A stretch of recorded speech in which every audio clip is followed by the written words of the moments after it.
আসসালামু আলাইকুম রহমতুল্লাহি ওবরাকাতু। আশা করি আপনারা সকলে ভালো আছেন। আজকে একটি বিষয় আপনাদেরকে বলতে চাই, অনেকের হয়তো কাজেও লাগতে পারে।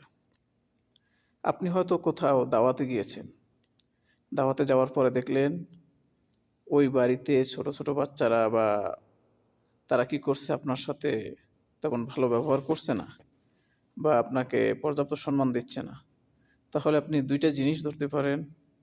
নাম্বার ওয়ান, ওই বাড়িতে আপনার ব্যাপারে যারা বড় আছে তারা প্রায় সময় নেগেটিভ কথাবার্তা বলে। আপনার সম্পর্কে তাদের ধারণাটা খুবই খারাপ।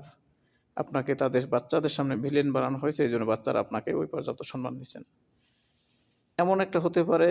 এবং আরও একটা হতে পারে, ওই বাচ্চাদেরকে মেহমান আসলে, গেস্ট আসলে কিভাবে সম্মান করতে হয় তাদেরকে এই শিক্ষাটা ওই গার্জিয়ানরা দিতে পারে না, যার কারণে তারা ওইটা শিক্ষা পায় না। এই জন্য আসুন আমাদের ছোট ছোট বাচ্চাদেরকে অল্প বয়স থেকেই সঠিক শিক্ষাটা দিয়ে থাকি। বড়দেরকে সম্মান করা, ছোটদেরকে স্নেহ করা, এই শিক্ষাগুলো অবশ্যই আমাদের ছোট থেকেই দেওয়া দরকার। আল্লাহ পাক রব্বুল আলামিন আমাদেরকে ভালো রাখুন, সুস্থ রাখুন। আসসালামু আলাইকুম রহমতুল্লাহ।